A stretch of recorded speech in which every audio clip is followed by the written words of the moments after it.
I'm not sure if we're live, if we're talking to the ether. I can hear you at Gamescom, and we're testing Cologne, Germany's internet service. We're being tested by. We're being tested by it. I think we're live. I don't think there was a countdown today, Oscar. There was a countdown. We're live. Oh, we're good to go. Okay. Yeah. Well, all right. There was, but we didn't see it. Okay. All right. Welcome back, everyone. This is the Game Development live stream. We are live. Believe it or not, this is live television, live from Cologne, Germany, at Gamescom. Probably the biggest gaming convention, at least in this side of the planet, the west side of the planet. I looked it up. Apparently, it's still in the world. It is the biggest in the world, bigger than China Joy. That's what they said. 350,000 people. I don't know how they're topping it. Maybe they're topping it. All right, that's at least. No, we're live. We can't do that. So here we're live from Gamescom in Cologne, Germany, the largest game convention in the world, and we are being tested and testing the internet in this environment. I can pretty much tell you that the internet infrastructure here in Cologne, which works perfectly fine most of the time, doesn't really handle 350,000 people in the same place at the same time that well. So we might be coming across a little bit lower resolution. This is the one case where if you're watching this in replay, it might be a good thing because you'll see everything actually happening the way it's supposed to look. That said, we love the fact that you're tuning in today, that you're here for Gamescom. I'm Jon Radoff. I am one of the founders and the CEO of a company called Beamable, and we build live infrastructure for games. So it's everything from social systems to economic systems, multiplayer, all the cloud-based stuff you need to run and scale a game. We've got about 100 games that have launched on the platform. They're running today with millions of players. We'd love your game studio to be next. And I'm here today with Jan Roessner. And we're going to be talking about game discovery, user acquisition, things like that. Jan, let's start with your background, though. Why don't you tell people about what you've done in your life, what brought you to this point in the game industry here? Oh, yeah. And then we'll dive into all those topics. Absolutely. First and foremost, thank you for having me. And yeah, my pleasure. A little bit of a journey on my side. So I'm originally from Germany. I apologize on behalf of Germany here for the bad resolution and for the bad reception. We have not really figured out internet in Germany, believe it or not. It's not the German efficiency that you know from other industries. However, so my journey, born in Frankfurt, then for the last 14 years, I've been in New York.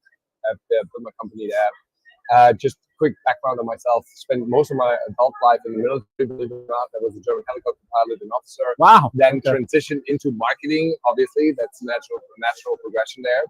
I built a marketing agency out of Berlin, Germany, expanded it to New York, and then focused really also bringing games and using games as a marketing vehicle. And so that then led me into the industry. Started bootstrapped my first gaming studio. We focused on indie games on PlayStation, Nintendo Switch, Xbox. Mm-hmm. And long story short, now at One Earth Rising, we're focusing on tool building infrastructure to solve for user acquisition problems for gamers, bringing external IP, talent, etc. into the gaming world. And with our structure that we built, we call them Ownable Game Assets or OGAs. We're also solving for interoperability between different games, between different platforms, interoperability issues, and different ecosystems if you're solving. So that's really our main thing. Okay, so many things to unpack there, and it's a really timely conversation. Like just yesterday, when I talked with Adam Boyes on the live stream yesterday, we talked about how critical game discovery is, user acquisition, essentially. This has been a conversation in the industry for as long as I've been in the industry, by the way. Like my co-founder at Beamable, Trapper, we had another company called Gamer DNA years ago, which was solving game discovery. And this was like 15 years ago. We looked at live Xbox feeds to figure out what achievements people were earning and figuring out from there, like what kind of gamer you are, how deep are you going to different kind of games, what games do you like, using that to like inform an ad network. And we're still working on all these problems. Like discovery continues to be a problem. So maybe like, can we start there? Like either focusing on discovery itself or user acquisition or just the general trends in the industry, what do you see as the challenges in the industry or the big trends in the industry right now here in August 2025 that any of these other folks who are at Gamescom on the trade side ought to be really concerned about and probably are already struggling with? Yeah. I think let's start with the positive. There is a lot of new technology that came out specifically around AI, which will allow game developers or new want to be game developers to build their first game much easier. I mean, taking your technology as well, right? So it's much easier now to build a game. You don't need all the coding knowledge that you had with, like back in the days when we didn't have engines and we would just code our own engines and environments there. So that really makes it easier now to build more games. The negative side of that is that there will be a flood of new games. Sure, entering 19,000 games on Steam last year. Crazy. Looks like we're trending to 25,000 games on Yes. Steam this year. And so, we'll probably see something that becomes like a shit show. Sorry, I hope I can swear on this. We use all dimensions of All our dimensions language. of Yeah. conversation. So we will turn into a shit show basically to find good games. And with AI, with the help, and with making it easier, it doesn't necessarily mean that all of these new games are good games that we'll see, right? It just will be an amount of games that comes out, and then it's up to you or the gamer to really figure out, okay, which one's good. So we want to take that problem and solve it in a way that we can scope through these different games, partner with these different games, assess what is good out there, and then take, for our purposes, take outside IP, take cool comic book IP, for example, that wants to find a new space. So basically what Epic did with Fortnite, paving the way in creating these collaborations of cameos, interoperability between different art styles and so forth, and bringing that into other games, really help people to discover what is out there, where can I use my assets, where can I bring them in, where can I have fun with these games, and then validate this in the community of fellow gamers. It sounds like your approach to user acquisition is by kind of approaching it through this metaverse lens that people were talking about a few years ago almost. I know that's become like less popular word in the last couple of years. We can probably thank Mark Zuckerberg for spoiling the word for everybody, but it was that idea of having content, avatars, assets that could extend beyond any one game experience. And we certainly see that today in Roblox, for example. So Roblox has that. So when people, sometimes you hear from people like, oh, no gamer wants that. Like they don't want interoperable assets. You can easily point to Roblox as actually the existence proof of that, in fact, is there for a whole bunch of gamers. Maybe not in the games you're used to. It's not in League of Legends to World of Warcraft, but it's present in a very large population of gamers. Or you mentioned with Fortnite, where certainly they brought in a lot of brands and created avatars and skins and whatnot within Fortnite. How are you going to approach that for games in general who don't want to be like locked into a Fortnite or say Roblox? I think like the misconception sometimes is I have one character or avatar and can bring it everywhere. That might not always be the solution that everybody wants. Yeah. But it's also about like carrying over what you already said about what the background is, taking like these experience points, the trophies that you have in one element, Xbox, for example, or a specific game, and bringing that experience into another game and being rewarded by that. So that's exactly also what interoperability means. It means that you have one inventory system of experiences or assets that you can bring into other worlds if these other worlds allow that. So that has multiple different benefits for the game developers because exposure, right? Cross-marketing. That's why you have the world of Marvel. A co-founder says it's like the universification of the video game industry, what comic books did back in the days with all the cameos and different comic books. That really creates a universe where people see these cameos popping up, being interested now in different other characters. So it just gives you exposure in the right way. And so I think we did a survey amongst all of our console players, our previous game studio, asking them, would you be interested if you like a game very much and like a character, would you be interested in being able to bring this into other games? 7 out of 10 said yes. And it's mainly not everything, but you have the option, but it's mainly about the ones that they like the most, right? So listening to the community, listening to the gamers, and solving to their needs, catering to their needs, I think it's the right approach. And showing them what's possible, going with the Henry Ford quote, like if you ask people what they want, they will tell you a faster horse. It's really about showing them what's possible, and then we think there will be adoption. Nobody cared about this until Epic showed them how to do it. And then nobody cared really about like interoperability or cross-platform playability until Epic did it, right? And so now everybody, the majority of players say like, why are you not doing this? Why are you not doing this? Right? So it becomes the standard. We want to create that standard that it's possible, not a need, but a care. You said something really interesting, though, that I want to go back to and make sure that I'm clear on it, which is you were referring back to things like the achievement system on Xbox.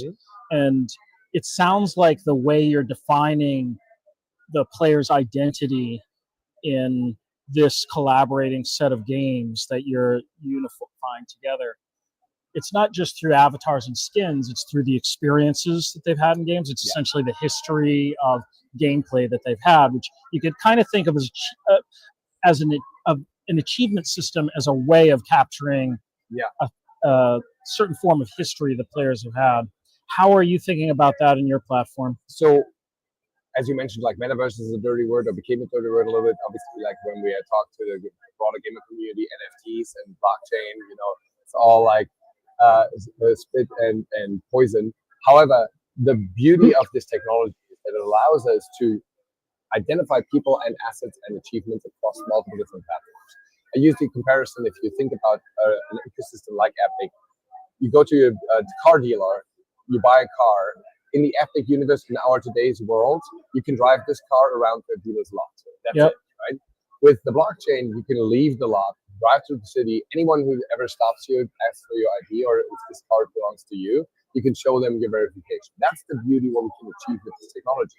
And nobody needs to talk about it. It just works in the back end. Right? And so with our achievement acknowledgement system, so to speak, if you want to call it like that, if you have an achievement, let's say you're a sniper, high-end level sniper on Call of Duty, and now I can verify that through an API call of PlayStation or Xbox, and then I can give you the same level of Counter-Strike, for example. I mean, if these games would be connected to our platform, which they are not, I just want to make sure that disclaimer. But that's how we're thinking about this. So you have now the ability to also use the same level that you achieved in one game to allow this to happen in another game, or give you a badge, or because you're a first-person shooter player, I make a recommendation to you, hey, check out this game, and I give you an entry level X because you already achieved these other things in another game. So the interoperability between achievements and I want to say like gamers' passion can be allowed entry, can allow you to have entry in other games. So you're aggregating different types of data that exist across different systems. So it could be an achievement system in one game and a different kind of achievement trophy system in another game. Exactly. You then capture and combine them in a way that provides a unified view into that player's experience. Exactly. And from a user acquisition perspective, the benefit that goes to game developers and gamers alike is that it allows us really to cater to each other's needs more, where I can recommend a game to a player that likes Call of Duty or likes some sort of a first-person shooter, to recommend them the right games, and vice versa. I can recommend the right players to those games as well. So there's less friction, less loss on communication there. And specifically when we're talking about really user acquisition and conversion and dollars into actual users and high and active users, we can then now drive traffic to certain IP that caters to that exact style and exact mood and game design that people like, and drive these fans of this IP directly into those games as active users. And how do you contrast that with something like Steam, for example, which has its achievement system and all these different games can occupy that same achievement space? It's not a contrast. It's basically just an expansion, right? So Steam is Steam. It's the same conversation we just had about Epic, right? It's its own ecosystem. So what we do right now, we are already live with some of our tech on PlayStation. It's just happening in the back end. Nobody needs to know that blockchain is working outside attached to it. So, but that allows us really to verify now information that comes from the ecosystem of PlayStation and verify this against some other platform. So that's the same way we're thinking about this with the ecosystem of Steam compared to Epic. We can just expand Steam's reach also, or the player base of Steam, into other ecosystems and really connect all the players across PlayStation, Xbox, Steam, PC in general, browser, iOS, Android. It doesn't really matter where you are, Nintendo Switch. We can connect with each other with different communities and IP across the board. So it's interesting that you're doing this with PlayStation already. So when I did Gamer DNA, which I was describing a little while ago, we had a real-time feed from Microsoft that told us all the achievements that people were earning on Xbox, basically in real time, and we could use that data. Yeah. Of course, that's incredibly valuable data because from achievement earning, you can build a whole profiling system of all of the players and what they like and enjoy and who's active and who's not. And I don't think Microsoft initially even knew how valuable that data was. And to my knowledge, you can no longer easily get that data from Microsoft. I think we just looked into it on Xbox. You have a high level, I think you have to pay for it now. There's a high level scrapping that you can do with API right now. And if you want to go deeper, you have to pay. It's not that much. It's like $100 per month or something to use the API. But yes, I mean, they're monetizing now, which they should, right? It's valuable data to your point. I think what in the future we'll see, and hopefully we'll get there soon, again, going back to the idea of metaverses, from my perspective, the cross activation between different platforms is inevitable. And I think that these silos will be broken up by demand of the players.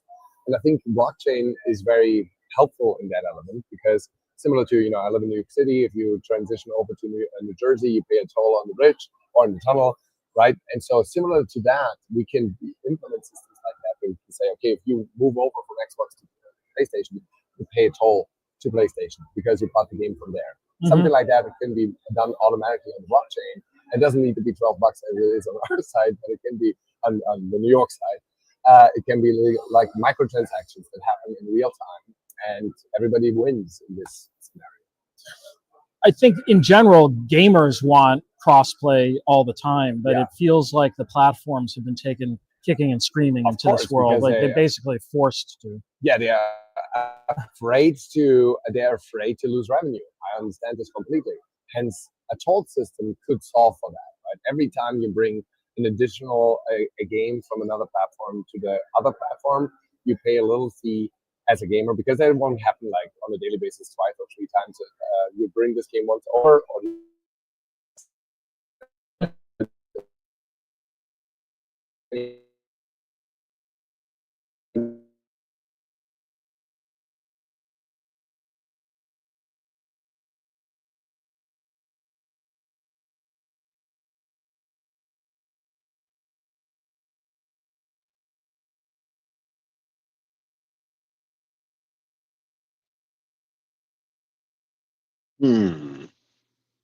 Yeah, I can't hear either, everybody. Give me a second, trying to raise them.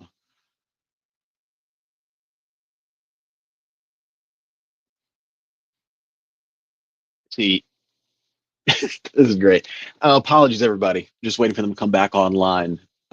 Since they're over in Germany and I'm in Costa Rica, got limited access. Oh, and they dropped. We'll give it a minute.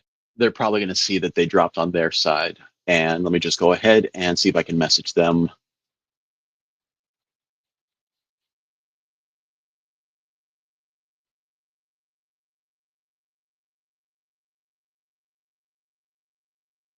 I really need to get some hold music.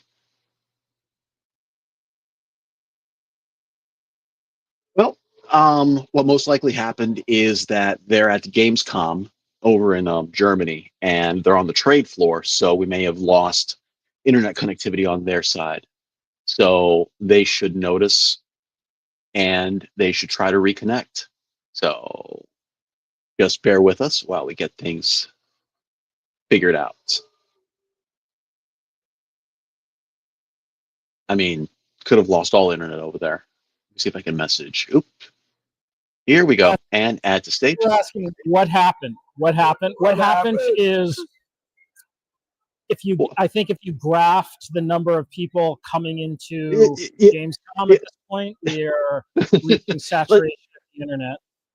It's literally we're communicating through space back to Earth, so the occasional interruptions are all right. Space back to Earth, wires under the ocean. We should have just booked that private satellite, right? We should have, Hey, but we're doing the best we can. Gamescom, and we're definitely 1,000 people in one place at high speed, full video upload download. It's really ridiculous. We just talked about this. It's like I walk through New York City and I have like 5G UC, and it literally feels like whatever we had back then, 3G or something, right? It's like 3G modem upload speed. I can't get what that was. 3G, right? Yeah, it's ridiculous. I don't like John said. These numbers, these acronyms doesn't mean anything anymore. Well, the problem is that we're uploading and downloading video. Yeah. The solution to this problem is on our machines, it records our body movements, translates it just to vectors, uploads an avatar of us, and then use AI to just regenerate it locally based on a very efficient stream of motion vectors. And you don't even have to send our audio over. Just like send the transcription of our voices over and regenerate our. No, this is coming. Is this your next business idea? This isn't mine. Like I think companies like Meta are literally working on these things. I'm happy. I'm all for it. But yeah, we're going to be fully digitized, and it won't be like in a few years we're going to look back and it's like, remember when they actually took a full video of people and they uploaded the whole video, and you had to download the whole video instead of just regenerating them as 3D avatars on the. That's cool. I like that idea. We'll have that. Yeah, and then we can change how we look, make myself look better, prettier, whatever. It's all fishing for compliments, I think. Yeah, we'll be able to do all that. We can change our environment. Yeah, it'll be cool. Yeah. Well, the VTubers, the VTubers are already doing that. Everyone's anime wife, but yeah. VTubers are essentially demoing the technology now that we're going to have in a few years. But right now you have to kind of get your rig set up, sometimes multi-camera and all this complicated things. I want to put this on the record here now for my future board meetings. I want that everybody, no matter where they are in the world, they can put a headset on or whatever we're going to have then for VR. You then enter, for example, like a samurai dungeon, and you can decide however you look like, over like 20,000 miles of the sea, things like that, or like in in some mountainscape, something like cool where we can have our board. Here's the tricky thing with this: when we have this technology, there's the aspect of you could make yourself look any way you want, but also since people have essentially a game client, they could change what. So they could I think this guy would look better as this. So I don't know.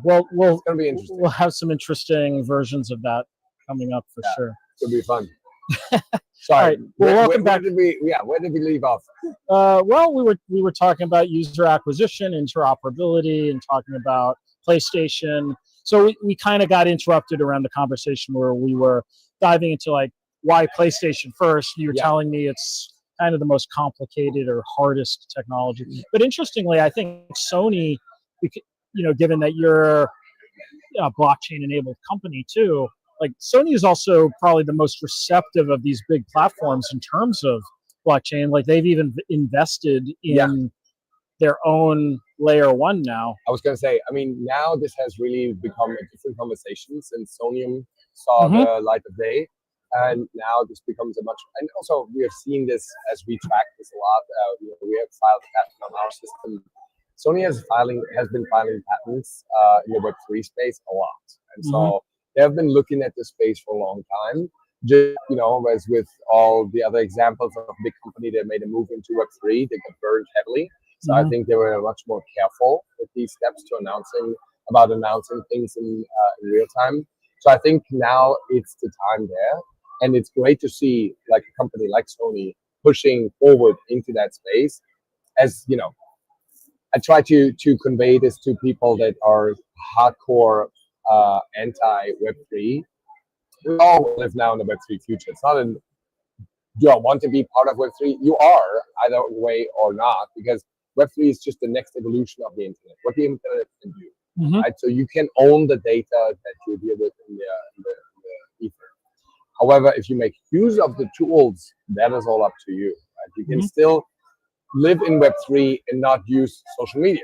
That doesn't mean that you're in Web1. You're just not using the tools that are given to you. So I think like changing that paradigm, changing how people think about it, and just saying, okay, I build games. There's no such thing as a Web3 game. It's just a game. It's a good game or a bad game. And if you make use of Web3 technology in the background, meaning blockchain, NFTs, or whatever you want to use there, that is completely up to you. That is completely up to the users to decide also, is this something I like? Do I like to own the things that I do? But the main focus should be on the game. And so going back to that concept is really then, are the benefits there for me? And all of this tech should anyways just work in the background. Yeah, well, let's face it, the normal player of games that exists doesn't care about any of these terms. No, real. When we build games, nobody ever came to us like, that sounds interesting, but are you using AWS as a server, or are you? No, nobody cares. They're just like, hey, I want to play your game. Is it a cool game? Yeah. And if it is, there you go. Nobody cares about the backend technology. So there was just a robot. There's a robot dog running around Gamescom, as they do. So if you embrace that, stop talking about the technology, and nobody's talking about the engines they use on a regular. That's not the main point when you build a game. Concentrate on building a fun game, deliver that to your community, and all of the other stuff happens in the background. Yeah, it used to be that people cared much more about the technology of games, because earlier in this industry, technology was frequently the edge that a studio would have if they were particularly great at using the tech and making 3D graphics that no one had ever really experienced before. But it's not really like that now. Like it's rare that tech itself is the edge. It's much more about making a fun experience. That's why I started Beamable with my co-founders 5 years ago, which is so much time and energy was going into tech and, in our case, back end and multiplayer technology. You can spend millions and millions and millions of dollars building this stuff. And if the best case is if you built it right, then your game works, then no one cares really. Like they're just back to, was it a fun game? Yes or no? Yes, then they are happy. No, they just go to the next game. Worst case is it doesn't work, and the game that would have been fun is unplayable. Like so, it's almost always a lose-lose proposition to try to build this stuff yourself, because no one cares if you did it right, and if you did it wrong, you're out of business. 100%. Like that's. And I think this goes back into what you just said about like people use to differentiate on the technology. I think that's still the case today. However, it's not being talked about. It's like how you use the technology to make something more interesting, to separate yourself from other game developers, to make your game more appealing. Yep. And that brings me also back, like the identification that we can use using blockchain makes it so interesting for future game developers. Think about, hey, if I do a partnership with another game, if I play game A, and because I brought my character into game B, that unlocks an Easter egg in game A. That is now possible because I can track the activity of you as a gamer in multiple different ecosystems. And that is really, now if a game developer picks that up, that's just a tool that we provide. But if a game developer picks that up, they can really create incredible experience for their gamers and make it just more enjoyable. I take the example of a car game, driving game. Normally they cater to drivers that love driving. But if you can expand UGC, user-generated content, now we can introduce concepts of concepting a car, building a car, and you never drive that car yourself. You just sell the car to somebody who wants to drive it. Or designing a beautiful racetrack, right? I had a conversation yesterday with a gentleman who said, like, they have now access to old school IP, so to speak, of blueprints of amazing architects racetracks that have never seen the light of day. So bringing that to the community, it's like, oh, I want that. It's almost like, you know, the young Gary that nobody knew, and using his architectural blueprints. And some of these buildings have never been built, but you can now take these and put them into your SimCity environment, for example. That's the beauty of the new technology that we're seeing now. And if game developers pick up on that, make use of this new technology, they can create experiences that have never been seen before. All right, so since this stream is primarily for game developers trying to figure out how to build their games, how to grow their games, we just sort of talked about how you shouldn't showcase the technology so much, but what we just described requires some technology. Yeah. And the question with Web3 has fairly consistently been, how do we make it easy, or in the best case, just invisible to the end user? So can you talk about how you're thinking about that? How do we onboard these users without this just being a new thing that slows them down in their process? Because I come from a world where like you had 100 milliseconds of latency to a purchasing flow, and you like cut your conversion rate down by a significant percentage just with a tiny thing like that. And in the world of Web3, it's like, here's a dozen steps that take 10 days before you get through the process. Like, obviously that shuts your conversion rate down by like 99.9%.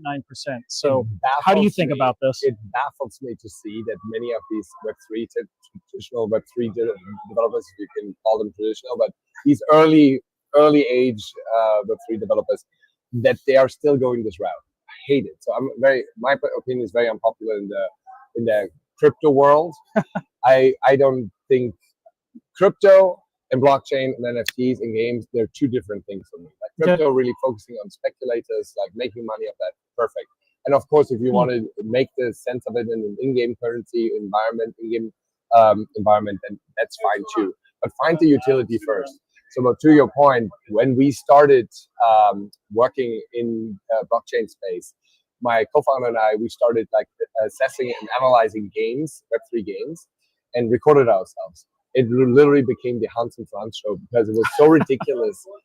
One time it took us 45 minutes and we still weren't able to play the game. And it's like, coming from a traditional game developer background, that's ridiculous. To your point, you lose everybody. So the way we solve this is the traditional now Web3 community, I think, goes about this the wrong way. They are selling their NFTs first, and you have to use that to onboard to the game. All of that is not the right way. Going back to the traditional game developer background, you have to let people experience your game first. So what we do is we built what we call the Portal Pass.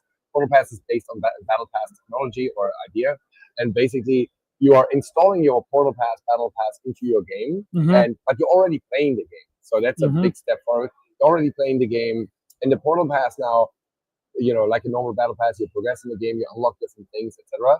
What it does, it actually automatically creates a user account on our side with a wallet integrated. You don't have to do any of these steps. And as you're unlocking these characters in your progress, these are getting minted directly into your user account. So you own these now without ever having to touch a blockchain, wallet, cryptocurrency, anything. Now you can start like exchanging them with your peers and buddies and doing.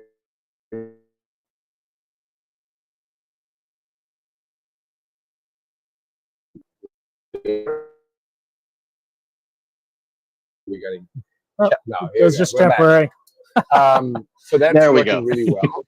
So stop going and try to sell to your gamers before they even have. But I hear the process you're describing. Step one, play the game. Yeah. Don't do anything. Like, you don't have to do anything from a Web3 standpoint. Yeah. You just play the game. There's a wallet that's generated for them somewhere. Yeah. And they're earning things into this wallet. Yeah. But they haven't had to install anything at this point. Nothing. Later, it sounds like they can claim that in some way. Exactly. And that becomes essentially an optional step that they can engage with later after they are feeling like there's value created for them. Exactly. And so that's again, from a marketer's perspective, we call this like the surprise and delight effect, right? It's rather than finding out you own this, finding out you can make money off this if you want to, or finding out you can send it to a friend. That's much better than promising after you purchase something from me, there will be a whole world that you have never seen before, and then it never happens. That's the wrong approach. So yeah, to your point, they can claim it. For our business partners, we white label this process, install it for them, or make it available for them. And so what that means for them is really they can create these users and create value for these users, and then have them just decide, hey, I want to use this. Okay, cool. Just claim it with your email address and password, normal standard process. And then the fun part is really if you connect your users with each other, it's not via a wallet address, it's just via your ID, right? So like, hey, I'm John on XYZ platform. I'm Jan on XYZ platform. We are buddies. We are connected on the platform. We can send assets to each other. Nobody has ever need to touch a blockchain, cryptocurrency. There's no need. All this happens in the back end. We take care of that. All right, so I play the game.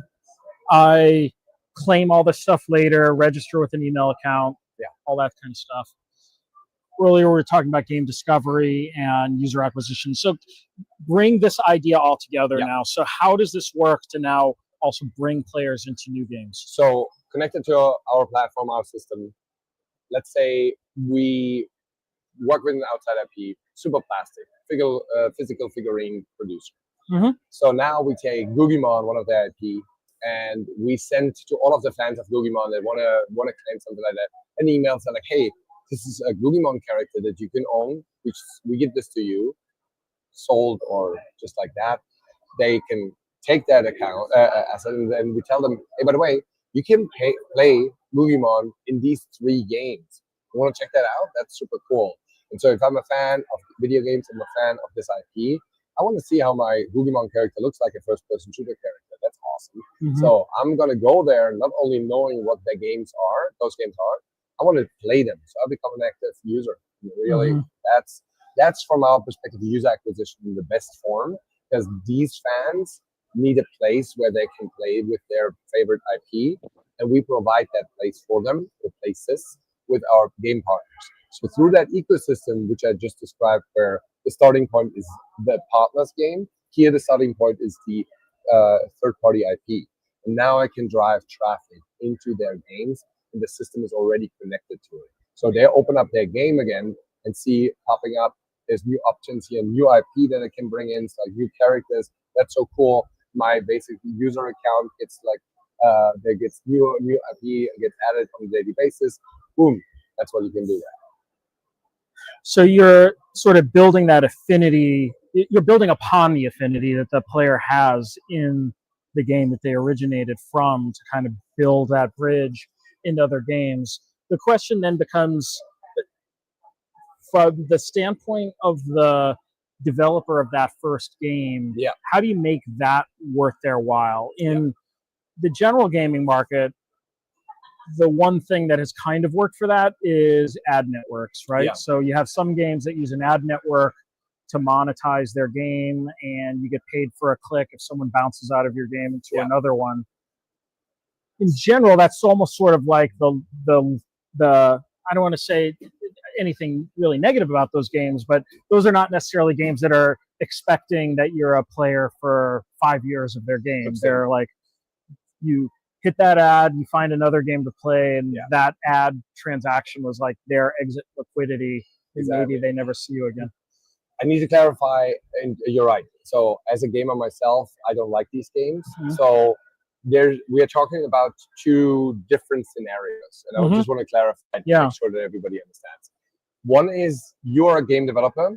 You use our technology to provide cool new features to your players and have them own the characters that they play with. It's basically a new version of the blockchain gaming world that we have right now, where you own these characters and you can bring them somewhere. The other version that I described is you're coming from the IP side and you want to generate users. So in this first version, that's all in your game's ecosystem. If you want interoperability with others, cool, but it doesn't need to be. The other version is the IP side. So we drive traffic from the IP, from the fans of that IP, and drive it into multiple different games, but individually. So meaning these assets are not necessarily interoperable between these games. The games benefit from the traffic they get, right? So for them, it's a marketing expense, so to speak, if they pay for it. But usually what we offer to them is like, hey, you can also sell this IP in your game, and you take a cut of the sale. I see. So it's actually a revenue opportunity for them and traffic at the same time. So it's really a win-win situation for everybody, and the biggest winner is the game. Got it. So let's zoom into your business again for a moment. Now you've explained kind of big picture and where you're going with it. Where are you in your business right now? And like for the game developers that are watching here at Gamescom maybe, or out there in the world watching the stream, how can they, first of all, what should they know about you? How do they learn more? Like, where are you really in the business? What's the perfect game developer for you to be working with? Like, what kind of partnerships are you looking for? Yeah. How do we help you? Wonderful. Thank you. How do we help you help them? Thank you for this question. So our company is called One Earth Rising. So oneearthrising.com, if you check that out, you won't find a lot about things, a lot of the things that I just talked about, because we intentionally don't talk about Web3 on the website. I saw that, yeah. Yes, so there's a reasoning behind that, because we want to transition to that world where we don't talk about Web3 and Web2 anymore. We just talk about games, right? Good games, bad games, etc. And so we want to provide tools for developers to build the best games, but in a way to support you guys. That's what you guys do. We want them to support these best games with the best players and drive that traffic to them so they can find that. So how do they find us? We are in an early stage. We're a startup. We are in a pre-seed, transitioning into seed phase, if this means anything. But it's like, our tech works. It's out in the wild. We are on different platforms. We are now onboarding our first larger partners. And with that, we are also going into the world of user acquisition with IP. So this is soon launching actually with Superplastic, where we have our first Superplastic launch with multiple different game partners. The fun part here, you can also activate in real life activation, etc. So there are a multitude of different things. We're looking for partners on IP side, and we're looking for partners on the game side. What we love right now more is actually Web2 game partners. We want to show them that Web3 is not an evil world. There's so much benefit what they can do with it, and their players will never have to deal with anything that is Web3 related. Their players don't need to nothing. Buy a cryptocurrency or never. Buy NFTs. Exactly. So this will all happen in the back end, however they want to set it up. And we can even retrofit existing games to the quote-unquote Web3 future, and just adding more benefits to the players and really opening up a much bigger market for those Web2 developers. That's really what we're looking for right now. And even PC, mobile, console, all of these people, would love to talk to them and give them a free ride on our system, basically, because right now we want to do more use case applications, and we're offering that implementation for free. Yeah, and it's sort of similar to what you're describing earlier with PlayStation. It sounds almost like you have an abstraction layer that translates from some of the data objects that exist there. So it's not like they have to be blockchain native in any way. Exactly. They can be any kind of game. Yeah. You read that data in and put it on chain. 100%. That's the reason why we're not violating the terms and conditions of this platform, PlayStation, is because everything blockchain related happens outside, and we don't use any cryptocurrency. So there's no way that any of this touches their ecosystem. And it's also nothing that the majority is always afraid about cryptocurrencies. Oh, I'm missing out on revenue. All of that is not true on our platform. And then, sorry, it was Superplastic. Is that the to explain that piece a little bit more? Yeah, so Superplastic is a physical collectible figurine developer or producer, and great, very edgy IP. Funny enough, it's not super well known, but amongst the gamer developer community, we talk to game developers, and it's like, oh yeah, we know that all of our creators have their figurines on their desk. They're just cool. Check them out. Love them. And so, yeah, their team is incredible. We want to bring their IP into different gaming worlds, activate them in real life, have different other activations on our portal paths. It's a really amazing environment there. Yes, so they have a real world environment where you can go to in Las Vegas at Area 15. You experience the whole world of Superplastic. It's super cool. I mean, this is really very edgy. It's not for you. It's kind of like an Adult Swim situation where you have a little bit more mature audience. It's cool. That's why it really fits to a bunch of games. We have a partnership. We want to bring this into Captain Laserhawk, for example. So it's that kind of edginess where you want to. Right, and then through this sort of aggregation of player data into what you compared to like a battle pass, almost an on-chain battle pass system, which doesn't require wallet registration and all these things. You're hoping to bring in more partners like that who have real-world objects, IP, things that can sell into these. Exactly. These game So worlds. my COO and co-founder's background is the comic book world. So he was part of Comixology, if anyone still knows that. Yeah. Sold to Amazon and then killed by Amazon, unfortunately. However, we have access to a bunch of comic book IP, right? And so there's a ton of a great comic book IP, which will probably never see its own game, but the fans of that IP can play those characters in other games.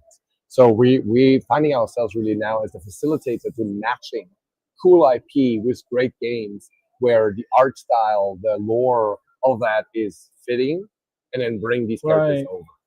Yeah, so instead of it just being Fortnite with Star Wars characters that everybody knows, obviously tons of people love Star Wars, so they want to be Star Wars characters. Yeah. This is a little bit different in that you can provide exposure for IP. But I think almost more importantly than the exposure, it's the fact that that particular comic book or set of characters is really important to me as the player, and the ability to express myself that way in a variety of additional games as that character, and maybe even be asked about it by other people, like, who is that character? Like, who are you? Like, that becomes part of the fun factor, 100%. as opposed to just being Yoda again. Like, everybody knows who Yoda is. Just Yoda again. Old. But yeah, exactly. This is you perfectly described this, because it really comes back again to the users, the community, right? What do we want to do and provide to them? So for the longest time, it was really unachievable for, like, for example, I'm a big fan of the comic book series Preacher, and I'm a big great series. Love Preacher. Amazing. Now that series is incredible. The adaptation is fantastic. Sure. Right? But before TV that, show and everything. Who knew Preacher? Like a couple of hardcore. I did.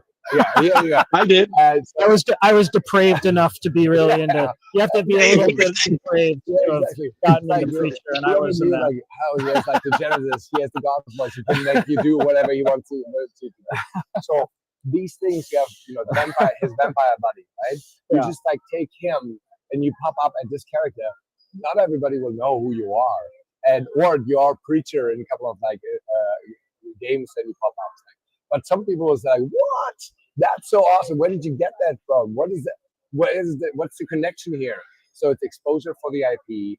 It's expanding on the community and really bringing that love to that for that character, and create more utility for it. Create realms where you can play it. And the fun of this is we can now offer this to any game developer, small and large. It doesn't need to be an Epic with the buying power of an Epic. It doesn't need to be a Star Wars IP that requires the buying power of an Epic to make this happen. So it can be a small IP for small games, and you will build on top of that, and that's now achievable for almost no cost. Right? And that's really what gets me excited. We'll create these overlaps of millions of fans of incredible IP that will now find a new home for the IP to play with. Awesome. Really cool idea. So thanks for sharing it with us today. We're coming up to the top of our hour. We're here at Gamescom. Thank you for putting up with the internet. I don't know what the quality of the video delivery has been through this, but thank you for sitting through it and putting up with a couple of the glitches along the way. Check out One Earth Rising from Jan here, and if you're a game developer and you're looking for new revenue sources, or you want to collaborate with cool things like physical character collectibles like from Super Plastic, sounds like you're opening up that world to developers in a way where probably they don't have to put a lot of thought and energy into it. They just become part of the network. Yes, exactly. And then eventually we do a matchmaking system, right? It's like, hey, what is it that you're looking for? What is it that you want to bring in there? What kind of lore is it that you're developing? And then we find the right parts. Awesome. Right? Okay. Thanks for having me, John. Yeah, thanks for being on the program. Thanks to all of you in the audience. Love the fact that almost 2,000 of you are watching here at Gamescom while we're out here. Dude, It's congrats. really fun to do these. Yeah. Love to talk to people who are innovating in this industry. So we'll catch you next time. See you on the live stream. Oscar, Thank we'll you. let you hit the closing out button here. Take care, everybody.